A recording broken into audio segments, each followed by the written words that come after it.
Muy buenos días. Es tiempo de meditar la palabra de Dios y es un tiempo muy importante en nuestro día. El poder meditar y escuchar lo que el Evangelio nos dice en nuestro diario vivir es lo mejor que podemos hacer. Es aprender a vivir con sabiduría, es aprender a pensar en el futuro, así como lo escuchas. El Evangelio nos hace vivir en el presente para poder cosechar en el futuro. El Evangelio siempre nos va a estar lanzando a ser conscientes de la realidad, pero también a que miremos hacia el frente. Nunca estancarnos hacia atrás. ¿Sabes? Me gusta mucho usar este ejemplo. El Evangelio es como el parabrisas del carro. Sí, el cristal grande que tenemos enfrente cuando vas manejando. ¿Sabes por qué? Porque indudablemente en ese cristal nosotros nos damos cuenta en dónde estamos, pero sabemos hacia dónde nos estamos dirigiendo. ¿Sabes por qué el parabrisas es más grande que el retrovisor? El retrovisor es el espejo pequeño que está en medio. ¿Sabes por qué es más grande? Porque es más importante lo que está delante de nosotros que lo que estamos dejando atrás. El Evangelio es toda esa parte, una pequeña porción para mirar hacia atrás y aprender y saber de dónde venimos, pero siempre mirando en abundancia, en plenitud, hacia el futuro, la dirección que estamos llevando. Y eso es lo que el Evangelio nos ayuda, a centrarnos en el momento presente, pero no para estancarnos, sino para agarrar fuerza y dirección y saber muy bien a dónde queremos llegar. ¿A qué va todo esto? El Evangelio el día de hoy es muy importante especialmente en estos días que estamos viviendo. Es un Evangelio que lo deberíamos de estudiar en casa, en amistades, en familia, en la escuela, en el trabajo. Es un Evangelio que deberíamos de recordar muy bien, porque a veces cuando estamos enojados, se nos olvida lo que el Evangelio nos dice y es precisamente en esos momentos donde más deberíamos de tenerlo en cuenta. Te lo leo, dice así. En aquel tiempo, Jesús dijo a sus discípulos, si tu hermano comete un pecado, ve y amonéstalo a solas. Si te escucha, habrás salvado a tu hermano. Si no te hace caso, hazte acompañar de una o dos personas para que todo lo que se diga conste por boca de 2 o 3 testigos. Pero si ni así te hace caso, díselo a la comunidad. Y si ni a la comunidad le hace caso, apártate de él como de un pagano o de un publicano. Yo les aseguro que todo el que ate en la tierra quedará atado en el cielo, y todo lo que desaten en la tierra quedará desatado en el cielo. Yo les aseguro también que si 2 de ustedes se ponen de acuerdo para pedir algo, sea lo que fuere, mi Padre Celestial se los concederá. Pues donde 2 o 3 se reúnen en mi nombre, ahí estoy yo en medio de ellos. ¿Por qué digo que este texto es muy importante que lo tengamos en mente, en la memoria, que lo meditemos, que lo reflexionemos? Porque todos nosotros, tarde que temprano, vamos a tener que corregir a alguien. Así como también tarde que temprano nos van a tener que corregir. La corrección es una parte fundamental de la vida cristiana, y no solo de la vida cristiana, sino de toda la sociedad. Si no nos corregimos unos a otros, no vamos a poder avanzar. Y es que uno mismo muchas veces no ve los errores que uno comete. Por ejemplo, cuando te despeinas, necesitas que otro te diga, o por lo menos necesitas un espejo para verte y saber cómo peinarte, porque tú solo no puedes arreglarte. Necesitas el punto de vista de alguien que está fuera de ti. Como seres humanos, sí, vamos a estar cometiendo muchos errores, pero todos nosotros queremos salir del error, queremos crecer.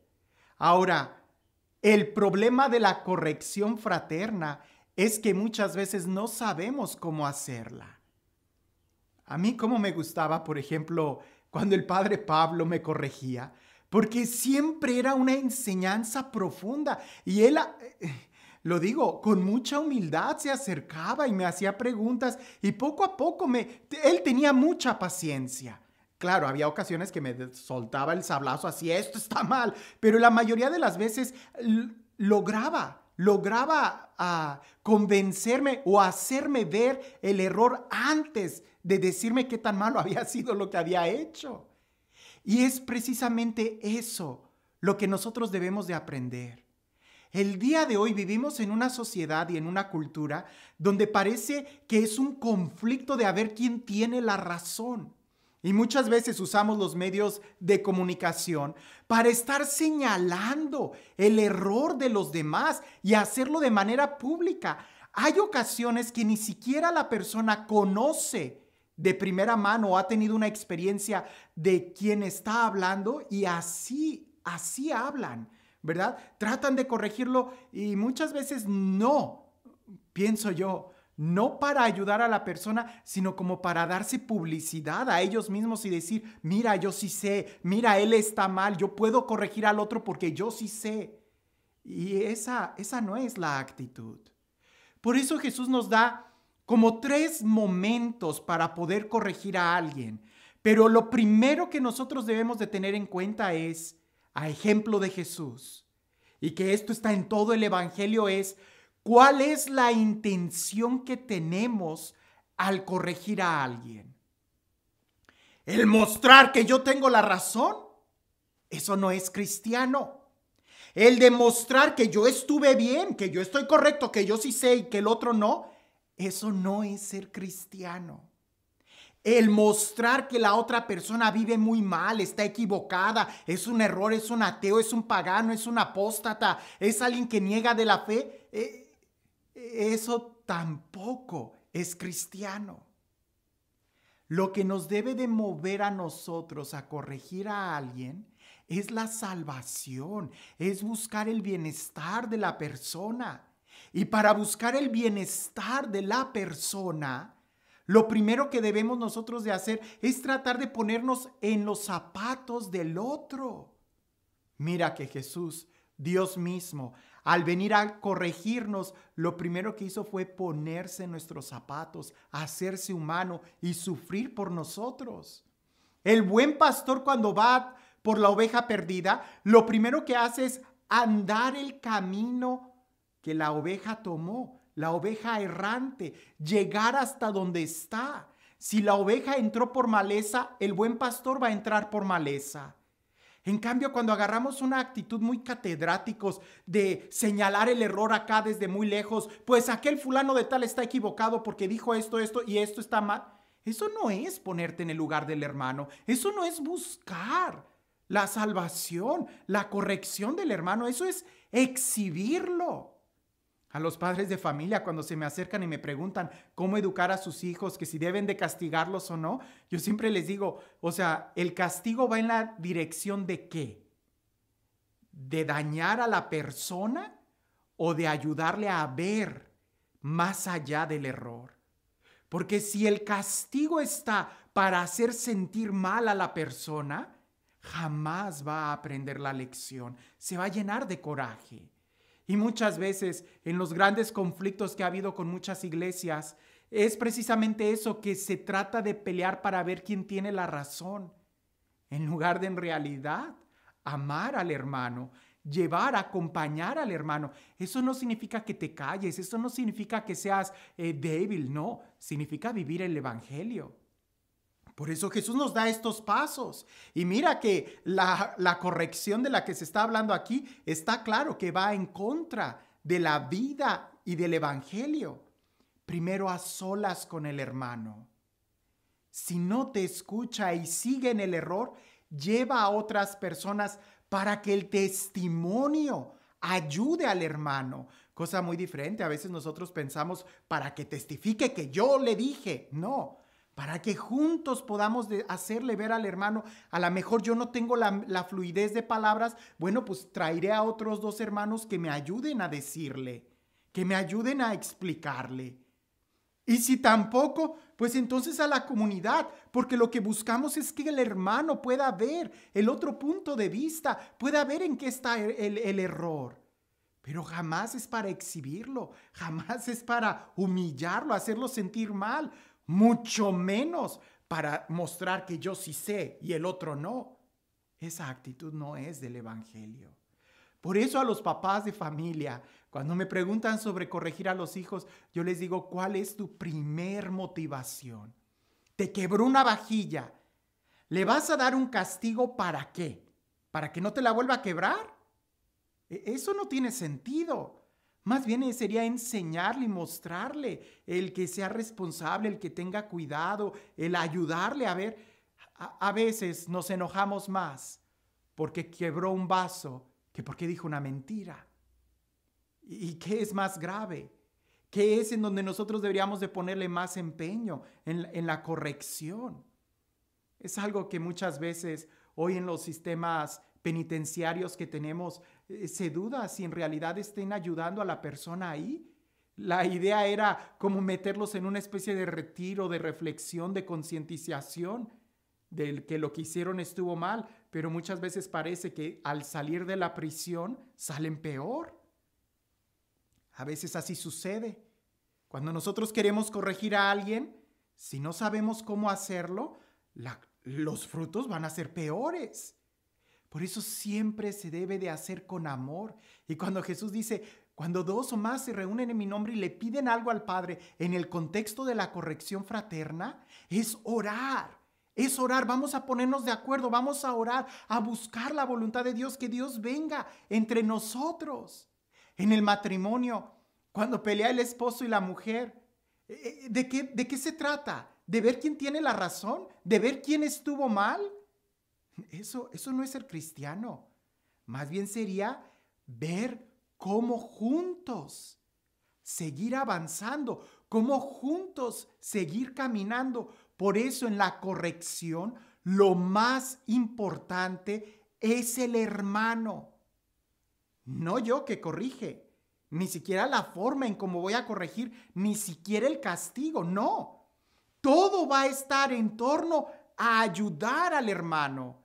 Si yo no le voy a ayudar al hermano, me quedo callado. Si el castigo que voy a usar no va a ayudar al hermano, no lo uses. Si las palabras, el discurso, los medios de comunicación que vas a usar son para ofender, discriminar, exhibir al hermano, no los uses. No, aquí se trata de ayudar al hermano. Y aquí se busca mucho la unidad. Por eso Jesús pone el énfasis al final en la unidad y en la presencia de la comunidad. Es importante que nosotros este texto lo podamos tener en cuenta, porque muchas veces cuando nos enojamos, nos sobran palabras hirientes o nos sobran argumentos que a veces es más para demostrar que yo tengo la razón en lugar de para ayudarle al hermano a ver la luz. Es importante que nosotros hagamos un alto, respiremos profundo antes de querer exhibir a alguien, de querer corregir a alguien, de querer castigar a alguien. No, se trata de ayudar al hermano y para eso debemos de aprender a ponernos en sus zapatos y entender primero el por qué. ¿Por qué llegó a esa conclusión? ¿Qué tan herido estuvo el hermano para llegar a tomar esa decisión? Ninguna persona en su sano juicio va a hacer cosas contrarias a la razón.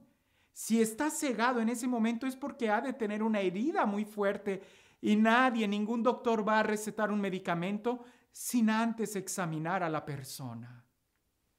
No des un discurso sin antes escuchar a la persona. Y si no eres capaz de escuchar a la persona, de hacerle preguntas, de poder entender lo que la persona está pasando, no digas nada. Es mejor quedarnos callados, porque entonces no solamente el hermano cometió un error, sino que también nosotros cometemos otro error al tratar de corregir de una manera falta de caridad. Y si Dios no está presente, entonces ten la seguridad que no va a haber ningún fruto bueno.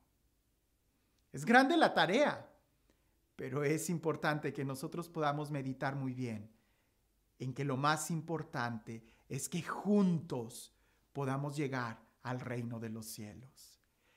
Y este Dios, el Dios del amor, el Dios de la paz, el Dios de la vida, el Dios de la fraternidad, el Dios que es misericordioso, el Dios que nos enseña cómo amarnos y corregirnos, que sea Él quien el día de hoy nos bendiga, en el nombre del Padre, del Hijo y del Espíritu Santo. Cuentan por ahí que en un campo de guerra, donde la guerra estaba en lo más álgido, en lo más peligroso, se regresa el batallón y cuando llegan, un soldado se da cuenta que su amigo no había regresado de la batalla. Y va y le dice al general: general, mi compañero, mi amigo no ha regresado. Y el general le dice: olvídelo, seguramente ya murió y no voy a perder a ningún otro soldado, quédese aquí. Pues aquel soldado se regresó al campo de batalla por su amigo.